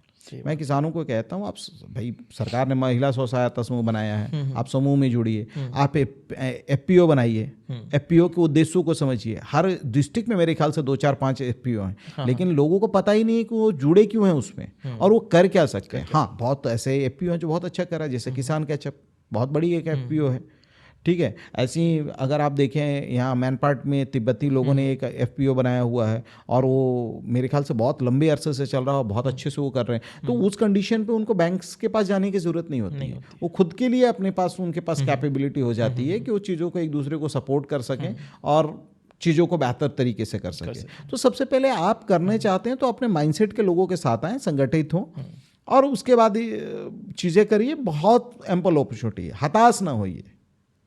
हजारों लोग हैं, हम जैसे हजारों लोग हैं जो आपके मार्गदर्शन करने के लिए। ये भारत है, ये गौतम बुद्ध की ज़मीन है, ये यहाँ कबीर का ज़मीन है, गुरु घासीदास की ज़मीन है, ये तुलसीदास की ज़मीन है, यहाँ पे गुरु नानक देव जी की ज़मीन है। आप यहाँ पे गुरुओं की कमी नहीं है। द्रोणाचार्य आपको हर राह में मिलेंगे। शर्त यह है कि आप एकलव्य बनने को तो तैयार हो, आप अर्जुन बनने को तो तैयार हो। बहुत हैं, कोई अकेला व्यक्ति नहीं है। हमारे इससे अच्छे, हमसे बहुत अच्छे लोग हैं जो एक अच्छे सोच के साथ समाज में काम कर रहे हैं। मैं सभी को सैल्यूट करता हूँ आपके इस प्लेटफॉर्म से। हज़ारों लोग ऐसा कर रहे हैं। मैं तो एक छोटा सा हस्ताक्षर हूँ, एक छोटा ईंट हूँ इस समाज का। मैं अपना रोल निभा रहा हूँ। आप करने की कोशिश कीजिए, आपको हर मोड़ पे ऐसे लोग मिलेंगे और आप आगे डेफिनेटली कभी भी नहीं। प्रॉब्लम यह है कि हम शेयर नहीं करते अपनी प्रॉब्लमों को। हम देखिए, हमारे जीवन में जितने भी प्रॉब्लम आती है उसका सबसे बड़ा चीज़ें होती है हमारी इमेजिनेशन। प्रॉब्लम वास्तविकता उतना नहीं होता जितना हमने इमेज कर लिया है उसको, और जिसकी वजह से ये चीज़ें होती हैं। तो आप एक बार हौसला रख के खड़ा होइए, पूरा ब्रह्मांड आपकी मदद करने के लिए तैयार है। और वे कहा गया है कि जहाँ चाह है वहाँ राह है, और 100% मिलता है। सर, छत्तीसगढ़ में आप बहुत ज़्यादा वर्क करते हैं, स्पेशली अब हम बिलोंग भी छत्तीसगढ़ से करते हैं, है ना। छत्तीसगढ़ को नेशनल लेवल पे जब दिखाया जाता है तो यहाँ की पॉलिसीज़ को बहुत सक्सेसफुल दिखाया जाता है कि छत्तीसगढ़ में एग्रीकल्चरल पॉलिसीज़ को एक अच्छा सक्सेस मिल जाए। तो क्या वो मीडिया और रिपोर्ट तक सीमित है या आप तो ग्राउंड लेवल से जुड़े हुए हैं, तो एक्चुअली छत्तीसगढ़ में पॉलिसीज़ कितना अच्छे से वर्क कर रही है? सर, छत्तीसगढ़ चूँकि मेरा जन्मभूमि और कर्मभूमि दोनों है, तो मुझे बहुत ज़्यादा छत्तीसगढ़ से लगाव भी है। और अगर दिखाया जाता है तो हम प्राउड भी फील करते हैं, और बहुत हद तक ये चीज़ें सही भी है कि एग्रीकल्चर के क्षेत्र में बहुत अच्छा काम हो रही है छत्तीसगढ़ में। लेकिन सवाल ये उठता है कि जितने भी एग्रीकल्चर में सफल लोग हैं, क्या वो छत्तीसगढ़ के हैं? ये बहुत बड़ा सवाल है साहब। मैं ये नहीं कह रहा हूँ वो लोग, मैं ये नहीं कह रहा हूँ कि बाहर के लोग आके यहाँ पे कर रहे हैं। वो कर रहे हैं, बहुत अच्छी चीज़ें कर रहे हैं, आपको सिखा रहे हैं। लेकिन क्या छत्तीसगढ़ के लोग उनसे सीख के बेनिफिट ले पा रहे हैं? मैं चंद लोगों की बात नहीं कर रहा हूँ साहब, लेकिन ये एक बहुत बड़ा सवाल है। मैं इस पे नहीं जाना चाहूँगा क्योंकि ये कॉन्ट्राडिक्शन का एक काफ़ी ज़्यादा कॉन्फ्लिक्ट करेगा चीज़ें, तो मैं इस सेगमेंट में नहीं जाना चाह रहा हूँ। लेकिन हाँ, एग्रीकल्चर में छत्तीसगढ़ में बहुत अच्छा काम हो रहा है। मेरे नॉलेज में है यहाँ पे एथलॉन प्लांट भी डल रही है, एक सज्जन है रायपुर के साइड में डाल रहे हैं। बहुत अच्छी अच्छी चीज़ें हो रही हैं एग्रीकल्चर की दिशाओं में, तो मैं बिल्कुल समर्थन करता हूँ कि ऐसा है। लेकिन और अच्छी बहुत संभावनाएं बहुत हैं छत्तीसगढ़ में, बहुत संभावना है। छत्तीसगढ़ में क्या हो रहा है ना कि जहाँ टमाटर की खेती हो रही है, सिर्फ टमाटर की खेती हो रही है ना। अब उसके साथ अगर वो फ्रूट फार्मिंग को भी ऐड कर लें तो टमाटर हो सकता है थोड़ा उत्पादन कम हो, लेकिन बैकअप आपके पास होगा कि टमाटर का रेट नहीं आएगा तो कम से कम फ्रूट के इनकम से आप अपने आप को कवर अप कर लेंगे। सर, तो छत्तीसगढ़ की जो सॉइल है वो किन किन चीज़ों में ज़्यादा फर्टाइल है? कैसे क्रॉप्स यहाँ पे ज़्यादा? मेजर क्रॉप यहाँ पे हो सकते हैं, मेजर क्रॉप जैसे जसपुर की मैं बात करूँ तो यहाँ पे लीची के लिए बहुत अच्छा सामान है। तो मैं कहता हूँ लीची मत लगाओ ना, लोंगान लगाओ। लीची लोंगन क्या 40 होता है रुपये बिके, ये फ्रूट है। ओके। अब देखिए आप जैसे पढ़े लिखे लोग लोंगान को नहीं जानते हैं। हाँ। अब जो कांकेर वाली एरिया है, कांकेर वाली एरिया में कस्टर्ड एप्पल बहुत ज़्यादा होता है। ओके। तो मैं कहता हूँ कि कस्टर्ड एप्पल की जगह नोनी यूज़ करो, नोनी का बहुत अच्छा मार्केट है। तो आपको समझना होगा हाँ। कि चीज़ों को अपग्रेड कैसे करना कैसे है, करना है। चीज़ों को कैसे अपग्रेड करना है। तो आप जब उस डायरेक्शन पे काम करेंगे, सिमिलर चीज़ों पे करेंगे और थोड़ा सा चीज़ों को एडवांस करेंगे तो बहुत अच्छा हो जाएगा, मज़ा आ जाएगा। सर एवोकाडो को आजकल फ्रूट्स का डायमंड बोला जाता है, तो ये क्या है सर? मतलब एवोकाडो तो ऐसा हो गया कि जो खा पा रहा है वो बहुत अमीर हो गया है। देखिए एवोकाडो को इसलिए बहुत ज़्यादा तवज्जो मिल रही है क्योंकि एक बहुत बड़ा वर्ग है जो कहीं ना कहीं वेजिटेरियन है और हमारे बॉडी को न्यूट्रिएंट के लिए ओमेगा 3 की ज़रूरत होती है जिसका सोर्स होता है मछली। अब आप अगर वेजिटेरियन हैं, आप मछली नहीं खा रहे हैं तो आपको ओमेगा 3 कहाँ से मिलेगा? एवोकाडो एक ऐसा फल है जिसमें ओमेगा 3 पाया जाता है। ओके। और वेजिटेरियन लोग उसको पनीर के साथ भुर्जी बना के खाते हैं या बहुत सारी चीज़ों में सैंडविच बनते हैं। तो वो ओमेगा 3 को कवर करता है आपके बॉडी के अंदर, इसलिए उसको तवज्जो बहुत ज़्यादा मिलती है। क्या ये इम्पोर्ट होने वाला कोई फ्रूट है क्योंकि इतना महंगा क्यों मिलता है एवोकाडो? सर यहाँ उत्पादन इंडिया के अंदर बहुत कम है। बहुत सारे लोग एवोकाडो की वो करिए। अभी मैंने खुद अपने 6 एकड़ में अपने फार्म पे ट्रांसप्लांटेशन कराया है एवोकाडो का। और भोपाल में कोई सज्जन है, मुझे नाम याद नहीं आ रहा है, उन्होंने कराया हुआ। बहुत सारे लोग हैं अब इंडिया के अंदर ये चीज़ें करा रहे हैं। इंडिया के अंदर परसिमोन का भी कल्टीवेशन हो रही है। ट्रांसप्लांट बोला शायद, ये फार्मिंग में भी ट्रांसप्लांट हो सकता है? ट्रांसप्लांट का मतलब होता है रोपाई करना।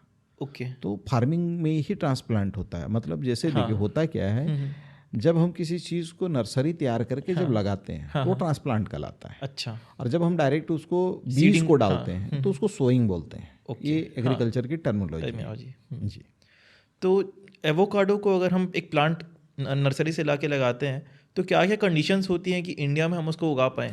देखिए हमारी जो इंडिया के अंदर जो सेंट्रल इंडिया की मैं बात करूं तो यहाँ पे जो हेज वैरायटी होती हैं, जो ट्रॉपिकल वैरायटी है, तो ट्रॉपिकल वैरायटी ही यहाँ सक्सेस होंगी। तो आपको ये समझना होगा कि एवोकाडो कह देने से नहीं होता है। एवोकाडो की कौन सी वैरायटी लगा रहे हैं आप, है ना? जैसे मैं बोलूँ कि मैं फिग लगा रहा हूँ, अंजीर लगा रहा हूँ, तो अंजीर की कौन सी वैरायटी लगा रहे हैं? वैरायटी मैटर करता है। मैं बोलूँ एप्पल लगाना है, मैं कई लोगों को बोलता हूँ मैं एप्पल लगा रहा हूँ तो बोलते हैं एप्पल गर्म प्रदेश में होगा। बिल्कुल होगा, ट्रॉपिकल हॉट क्लाइमेट के एप्पल हैं। हरमन शर्मा साहब हैं, देश के बहुत नामी व्यक्ति हैं, उनको एप्पल मैन कहा जाता है। उन्होंने हरमन 99 लाया है, गोल्डन ड्रॉट है, अन्ना है, ये वैरायटियाँ हैं जो ट्रॉपिकल कंडीशन में सक्सेस हैं। तो आप उन पौधे को लगाएंगे तो आपको यहाँ पे बिल्कुल रिजल्ट मिलेगा। अगेन मैंने कहा ना कि आपको सीखना होगा, आपको जानना होगा चीज़ों को। तो जब आपके पास लर्निंग आएगी तो बट ऑब्वियस सी चीज़ें, कोई भी चीज़ें आपके लिए कठिन नहीं होगा, बहुत आसानी से आप कर सकते हैं। सर एक फार्मर जो कि अभी तक ट्रेडिशनल वे से करते आया है फार्मिंग और एक छोटे स्केल पे कर रहा है, एक ऐसा फार्मर है जो नॉर्मल अपनी फील्ड में, जो हम गांव में जाते हैं जनरली देखते हैं छोटे छोटे यार्ड्स में अपने अपने एक एक दो सब्जियां लगाए हुए हैं, उन लोगों को अगर स्केल करना हो तो उन लोगों को क्या मोटिवेशन चाहिए, क्या गाइडेंस शुरुआत में कहाँ से लेनी चाहिए और क्या वो तरीका होगा कि वो ग्रो कर पाएँ? देखिए सर, मैं पहली चीज़ बताऊं कि जो छोटे फार्मर हैं, जो स्मॉल स्टेक होल्डर हैं, मोटिवेशन सिर्फ एक ही चीज़ है दुनिया में। किसी के को मोटिवेट करने का सिर्फ एक ही वो है पैसा, दूसरा रिकॉग्निशन, तीसरा कोई मोटिवेशन का सोर्स ही नहीं है। अगर किसी को पैसा मिल रहा है वो काम करेगा। अब रहा सवाल कि हम एक छोटे स्टेक होल्डर हैं और हम चीज़ों को अलग करने की कोशिश कर रहे हैं, तो हमारे पास सबसे बड़ा रिस्क ये होता है कि जो आज हमको मिल रहा है कहीं वो भी ना चला जाए, है ना? तो हम इनको बोलते हैं कि सबसे पहले आप जो खेत का मेड़ होता है ना, मेड़ पे ट्रायल करो। ओके। छोटा फ्रूट फार्मिंग करना है, 10 पौधे लगा के देख लो, 5 पौधे लगा के, इन्वेस्टमेंट कुछ लगना नहीं बहुत ज़्यादा, तो आप ये कर लो। और दूसरा भी मैंने अगेन कहा कि आप एक ग्रुप बनाओ, एक ग्रुप बनाओ फार्मर का। क्योंकि आप जैसे खेती करना है तो मेरा 2.5 एकड़ खेत है, बाजू वाले का 1 एकड़ है, उसका 2 एकड़ है, उसका 3 एकड़ है। अब मैं अगर बाउंड्री कर लूँगा तो अपने खेत में नहीं जा पा रहा, वो उसने खेत नहीं जा रहा है। तो आप आपस में पहले तो तय करो, सब एक ग्रुप बना लो, और उसके बाद आप अलग अलग क्रॉप लगाइए कि भाई इसके यहाँ शिमला लगा लेते हैं, इसमें बैगन लगा लेते हैं, इसमें टमाटर लगा लेते हैं, सब में थोड़ा थोड़ा फ्रूट फार्मिंग कर लेते हैं, थोड़ा मेडिसिनल भी कर लेते हैं। और शर्त ये रहे कि भैया किसके खेत में क्या लगेगा इससे कोई फर्क नहीं पड़ता, जो टोटल प्रॉफिट लास्ट में आएगा वो जिसका जितना रकबा होगा इसके अकॉर्डिंग बांट लेंगे एरिया के हिसाब से। हाँ, तो सपोज करें कि टमाटर में रेट नहीं मिला, बैगन मिला, तो आपका चीज़ें कवर हो जाएगी, रिस्क फैक्टर आपका जीरो होगा और सब लोग विन विन सिचुएशन पे रहेंगे। यही जो अपना एफपीओ का जो कॉन्सेप्ट है यही है, ओके, रिस्क को मिनिमाइज कर देना। जैसे आप देखिएगा ऑर्गेनाइजेशन की शुरुआत या आप लाइफ इंश्योरेंस की शुरुआत देखिएगा, लाइफ इंश्योरेंस का जर्नी सुनिएगा तो वो भी यही आई थी कि कोई भी हर आदमी विन विन सिचुएशन पे रहे। हाँ। तो ये आप अगर इस चीज़ को कॉरपोरेशन का जो सिद्धांत था, कॉरपोरेशन का जो सिद्धांत था या एलआईसी की जहाँ से शुरुआत हुई थी, ये उसके पीछे का जो थॉट है ये था कि किसी को भी लॉस एक ही आदमी को ना हो, अगर हो तो सबको हो और प्रॉफिट हो तो सबको हो। तो आप इस कॉन्सेप्ट पे खेती को के तरफ काम कीजिए। सरकार की बहुत सारी योजनाएं हैं, सरकार उसमें सपोर्ट करी है, नाबार्ड सपोर्ट करी है, सेंट्रल विंग सपोर्ट करी है। आप हर सेक्टर में कर सकते हैं, मत्स्य के क्षेत्र में कर सकते हैं, फिशरी के क्षेत्र में डेयरी के क्षेत्र में कर सकते हैं, गोट फार्मिंग के क्षेत्र में कर सकते हैं, एग्रीकल्चर में कर सकते हैं, हॉर्टिकल्चर में कर सकते हैं, सेरीकल्चर में कर सकते हैं, फ्लोरिकल्चर में कर सकते हैं। हर चीज़ों में किया जा सकता है ये चीज़, बहुत आसान है। सर आप नॉर्मली वेजिटेरियन है? हाँ। तो सर आप पोल्ट्री फार्मिंग वगैरह भी सिखाते हैं कि नहीं सिखाते हैं फिर? देखिए साहब, मैं पहले कहा कि मैं बिजनेसमैन हूँ। हाँ। तो अगर मैं एक कंसल्टेंट हूँ, और कंसल्टेंट का मतलब ये नहीं होता कि नॉलेजेबल, पहली चीज़ है। कंसल्टेंट का मतलब होता है जो आपके लिए चीज़ें डिज़ाइन करके दे और उस बंदे के मास्टरपीस को आपके साथ अलाइन कर दे। तो कोई गोट फार्मिंग करना चाहता है या कोई डेयरी करना चाहता है, वो मेरी एक्सपर्टीज हो सकती है ना हो, लेकिन प्रोजेक्ट डिज़ाइन करने की एक्सपर्टीज़ मेरे अंदर है, और जो उसके एक्सपर्ट लोग हों हमारे कांटेक्ट में हैं, तो हम डिस्कस करके चीज़ों को अलाइन कर देते हैं। सर आप अभी कौन कौन से सेगमेंट्स मेन हैंडल कर रहे हैं? कौन कौन से, मतलब आपके जो बिजनेस हैं वो क्या क्या नाम है उनका टोटल? देखिए, मैं कई चीज़ों से जुड़ा हुआ हूँ। मैं एनजीओज़ में भी जुड़ा हुआ। मेरी पहली कंपनी है Rudra agri genetics private limited, जिसमें हम सीड, पेस्टिसाइड, फर्टिलाइज़र पे काम कर रहे हैं। मेरी दूसरी जो कंपनी है वो है टुब्रिक्स ऑर्गेनिक प्रोड्यूसर कंपनी लिमिटेड। टुब्रिक्स में हम लोग लगभग 100 एकड़ में फ्रूट फार्मिंग कर रहे हैं और डिफरेंट मेडिसिनल फार्मिंग कर रहे हैं। ये सब चीज़ें उसमें अपन कर रहे हैं, और उद्देश्य यही है कि फर्दर जब चीज़ें लोग देख के स्केल अप करें तो हम वैल्यू एडिशन इनसे बनाने का काम करें और लोगों को मैनेज करें। एक देसी रूट से मैं जुड़ा हूँ। देसी रूट का कॉन्सेप्ट मैंने बताया कि भारत के किसी भी कोने में, खासकर सेंट्रल इंडिया में भी कुछ लोग अगर कुछ अच्छी चीज़ें बना रहे हैं, जैसे अभी आप मैनपाट में, मैंने लास्ट टाइम जब यहाँ पे कलेक्टर साहब थे संजीव झा सर, तो उन्होंने मुझे यहाँ पे टाउ की कुकीज़ खिलाई थी। टाउ? हाँ, यकीन मानिए इतना बेहतरीन था वो कुकीज़।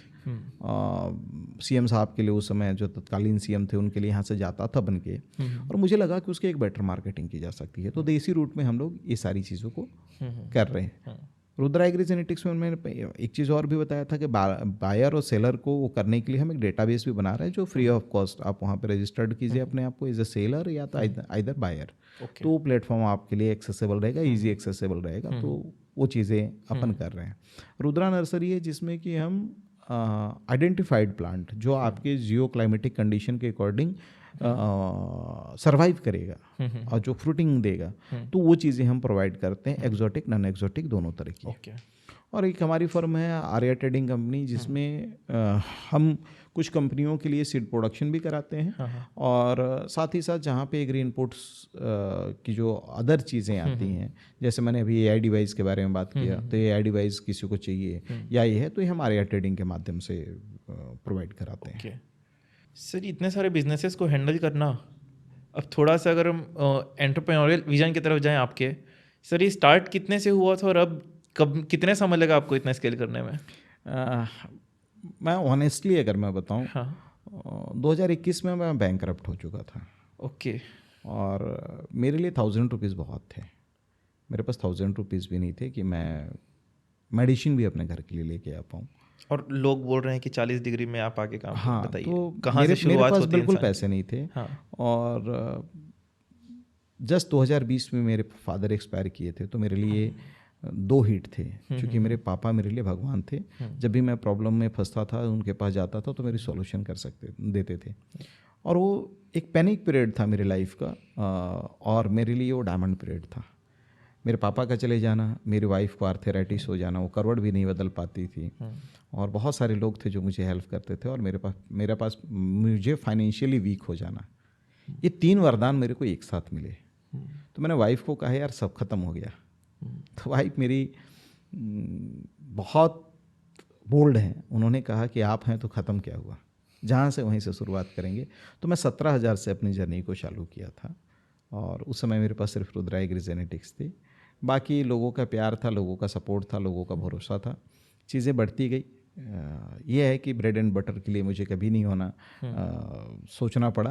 और सब महादेव का कृपा है, मेरे परिवार का, मेरे चाहने वालों का, मेरे दोस्तों का, और स्पेशली उन लोगों का भी सपोर्ट है जो शायद मेरा साथ छोड़ के चले गए, या शायद मेरे अंदर कुछ कमी देखे होंगे, क्योंकि उनके कुछ कृत्य जो शायद किसी को हर्ट करेंगे, मुझे बहुत प्यार है उन सब चीज़ों से, क्योंकि उसने मुझे कुछ कर दिखाने के लिए इंस्पायर्ड किया है।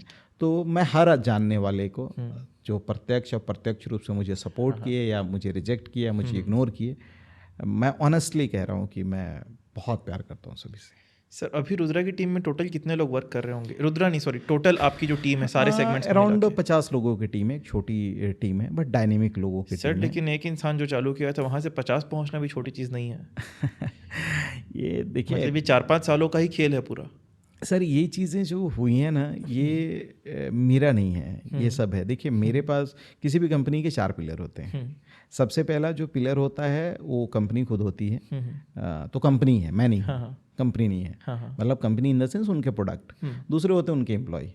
तो नो डाउट मेरे जितने भी एम्प्लॉय मिले हैं मुझे बहुत अच्छे मिले, जो हैं वो भी अच्छे हैं, जो मुझे छोड़ के गए वो भी, उन्होंने भी बहुत सपोर्ट किया मुझे। सो जो भी रीज़न रहा हो, बट मुझे अच्छे एम्प्लॉय मिले। थर्ड चीज़ है मेरे चैनल पार्टनर।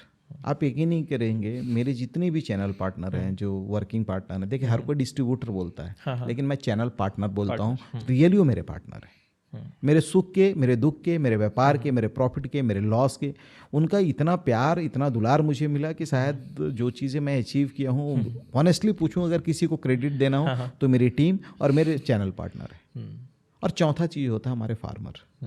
तो हमारी टीम कोशिश करती है कि ग्रास रूट लेवल पे जाए, और जब भी आप ऑनेस्टी के साथ जाते हैं, दुनिया में आप कितनों बड़े एक्टर क्यों ना हो, लेकिन ये सच्चाई है कि आप हमेशा झूठ नहीं बोल सकते, और लोग आपको पहचाना जानते हैं। हो सकता है कि किसी को कमी दिखे, किसी को अच्छाई दिखे, वो एक अलग चीज़ है, लेकिन लोग, आप गलत भी होंगे, आप सही भी होंगे, लोगों को पता है कि बंद घड़ी भी 2 बार सही समय देती है, लोग आपको पहचान ही लेते हैं। तो ये चीज़ें हैं, एक छोटी सी जर्नी है, और अच्छी जर्नी है, बिकॉज ये एफर्ट है। बिल्कुल, कई लोग इसको संघर्ष बोलते हैं, मैं इसको संघर्ष नहीं बोलता।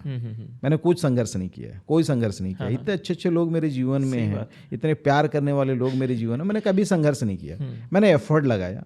हाँ, एक समय था जो मुझे शायद मेरे अंदर कुछ कमियां थी जिसको चेंज करना जरूरी था, तो लोगों ने मुझे उस डायरेक्शन में किया, या परिस्थितियों ने मुझे मोल्ड किया उसके लिए, ताकि मैं कुछ अच्छा करने के लिए प्रिपेयर्ड हो पाऊँ। तो मज़ेदार ज़िंदगी है, मैं अपनी हर चीज़ों से खुश हूँ। हाँ सर, आपसे मतलब एक फार्मिंग सेक्टर से आप जुड़े हुए हैं, किसानों से भी आपकी बात होती है, गवर्नमेंट से ही बात होती है, दोनों तरफ को आप लिंक करके भी चलते हैं। अगर आपको एग्रीकल्चर मिनिस्टर का मौका दे दिया जाए 1 महीने बनने के लिए, 1 महीना पूरा आपके पास है, क्या आप ऐसा चीज़ करेंगे जिससे फार्मर्स को 20-30% तक एक्स्ट्रा फ़ायदा हो जाए, या क्या चीज़ें आपको लगता है कि आप ठीक कर सकते हैं अगर आपको ये मौका दे दिया जाए?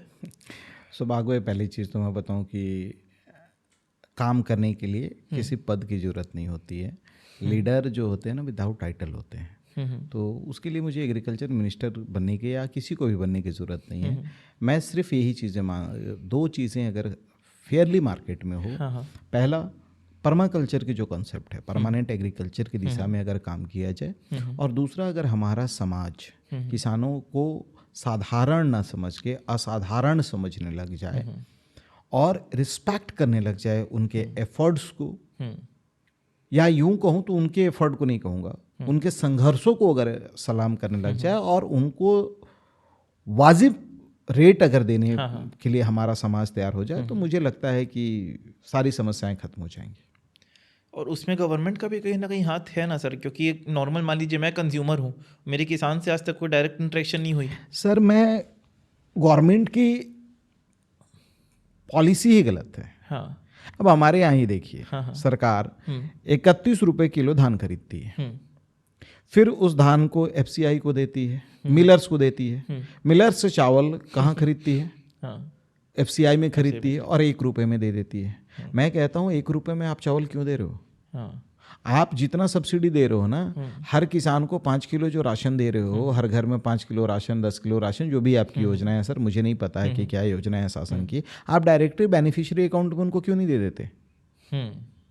आपने ये जो लूप होल बना रखा है जहाँ करप्शंस हो रहे हैं, जहाँ चीज़ों को मैनिपुलेट किया जा रहा है, अगर आपकी मंशा साफ है और अगर आप रियली नीडी पर्सनों को हेल्प करना चाहते हैं, डायरेक्ट उनको दे दीजिए ना। फिर पूरे भारत में जो चावल है, अगर 80 रुपये सौभाग्य भाई के लिए होगा तो मुझे लगता है कि रिक्शा चलाने वाले के लिए भी 80 रुपये होगा, और उसको अगर इनफ सब्सिडी मिल रही है आपकी तरफ से, उसके बेनिफिशियरी अकाउंट में पैसा आ रहा है डायरेक्टली, तो मुझे लगता है कि सारी समस्याएं खत्म हो जाएंगी। फिर राजा और रंग सब एक ही प्लेटफॉर्म पे आ जाएंगे। तो सरकार की ये योजना ही गलत है कि आप चावल धान खरीदो सोसाइटियों में, फिर उसको मिलर्स को दो, फिर मिलर्स से लेके FCI में लेके आओ, फिर FCI से आप, अगर आप इन पूरे चैनल्स पे सिर्फ कमीशन और ट्रांसपोर्टेशन को जोड़ दें साहब, तो उतनी की सब्सिडी में हमारे 140 करोड़ के जनसंख्या में 80 करोड़ लोग आराम से 2 वक्त का निवाला खा लेंगे। मैं तो रिक्वेस्ट करूंगा हमारे सरकारों से कि इस दिशा में सार्थक पहल किया जाए, और ये जो टाइम वेस्ट होती हैं, अनावश्यक चीज़ें जो हो रही हैं, जो अधिकारियों का भी आप देखिए, हमारे यहाँ छत्तीसगढ़ में खरीदी हो रही है, पूरी अधिकारियों का एक सूत्रीय कार्यक्रम है, धान पकड़ो, धान की खरीदी को सुनिश्चित कराएं, टोकन कटवाएं, लंबा जो चैनल बना हुआ है, तो शायद इससे भी निजात होगा और सरकार बेहतर काम कर पाएगी। सर कैसा लगा पॉडकास्ट का एक्सपीरियंस? टाइम कम है इसलिए मैं इसको अभी फिर कंक्लूड कर रहा हूँ आपके साथ, तो अब मेरे को पता है कि बार बार मौके मिलने वाले हैं। सौभाग्य भाई, ऑनेस्टली बताऊँ कि जब कभी भी मैं आपसे बात करता हूँ, मैं बहुत ही इजी फील करता हूँ और अपने दिल की बातें करता हूँ, और आपके जो व्यूअर्स भी हैं वो बहुत अच्छे हैं। मैंने जितने लोगों से भी इंटरेक्शन किया है, देश के अलग अलग कोनों से मेरे पास फ़ोन्स आए, मैंने लोगों से बात किया, सच में वो बहुत ही अच्छे लोग हैं। तो हमेशा से एक बेहतरीन एक्सपीरियंस रहा है मेरा आपके साथ। मैं तो चाहूँगा कि आप बार बार मुझे बुलाएं और शायद हम इस तरीके से ही एक दूसरे से दिल की बात शेयर कर सकें। और किसान भाइयों से तो मैं इतना ही कह रहा हूँ कि जब कभी भी आपको किसी भी मकाम पे हमारी ज़रूरत पड़ती है, रुद्रा फैमिली की टीम, देसी रूट्स की टीम, टुब्रिक्स की टीम आपके लिए 100% हमारी एफर्ट है कि मैं आपको मदद करूंगा। आप जब कभी भी एस.एन. तिवारी के ऑफिशियल पेज को देखेंगे, यूट्यूब पे या फेसबुक पे, इंस्टा पे, वहाँ पे एक लिंक्स भी दी गए हैं जिसके थ्रू आप डायरेक्टली व्हाट्सएप ग्रुप में हमारे ऐड हो सकते हैं। और उस व्हाट्सएप ग्रुप में आपकी कोई समस्या खेती से संबंधित है, कुछ आप पूछना चाहते हैं, तो आप उसमें डाल सकते हैं। जो हमारी टेक्निकल टीम है, जो हमारी एग्रोनॉमिस्ट की टीम है, वो आपको सतत हेल्प करती रहेगी। बहुत सारे लोग जुड़े हैं, आप भी जुड़े और रुद्रा को सबल बनाए। सर बहुत अच्छा लगता है आपसे बात करके हमेशा ही। और फार्मर्स को सबसे, मेरे को पहले पॉडकास्ट के समय नहीं पता था कि इतना बड़ा टॉपिक है। पहला मेरा एग्रीकल्चर पॉडकास्ट था आपके साथ, उससे पहले मैंने इस टॉपिक को कभी टच नहीं किया, अपनी पूरी लाइफ में किसी भी जर्नी में टच नहीं किया था। और उसके बाद जब मेरे को पता चला कि इतना इम्पैक्टफुल टॉपिक है कि लोगों को पसंद भी आ रहा है और लोगों को इसकी ज़रूरत है। सबसे मेन चीज़ है कि इसकी नॉलेज उतनी ज़्यादा फ्री में अवेलेबल नहीं है, बहुत सारे लोग कोर्सेज बना के कर रहे हैं, बहुत सारी चीज़ें चल रही हैं। एक बेसिक प्लेटफॉर्म पे इतनी वास्ट इन्फॉर्मेशन जो हम दे पाते हैं फार्मर्स को, और ऑटोमेटिक मोटिवेशन, हमने मोटिवेशन की कोई बात नहीं की, लेकिन उनको देख के एक जज्बा आता है कि भाई एक इंसान अगर 1000 रुपये पॉकेट में लेके चालू करके और 50 आदमी की टीम और 4-5 कंपनियां खड़ी कर सकता है, तो हम क्यों नहीं कर सकते हैं? वो जो जज्बा लोगों के अंदर आता है, वो ऐसी कन्वर्सेशंस को लंबे समय तक सुन के आता है। ये जो मीडियम है, इसका आपके वजह से हम बहुत अच्छा फ़ायदा उठा पा रहे हैं और वो सभी लोगों को फ़ायदा दे पा रहे हैं जिनको इनकी एक्चुअल ज़रूरत है। बहुत अच्छा लगता है सर आपसे बात करके, और मिलते रहेंगे और एपिसोड्स करेंगे द सौभाग्य शो पे। और सब्सक्राइबर्स जितने भी हैं मेरे और जो नए व्यूअर्स हैं, प्लीज़ चैनल को सब्सक्राइब करें, क्योंकि सर के साथ रेगुलर पॉडकास्ट मिलेंगे आपको। साल में कम से कम 4-5 पॉडकास्ट मैं सर के साथ करूँगा, ये मेरी गारंटी है। और आप सभी चैनल को सब्सक्राइब करें, वीडियो को लाइक करें, और ऐसे ही शानदार पॉडकास्ट में आगे मिलते रहेंगे। Thank you.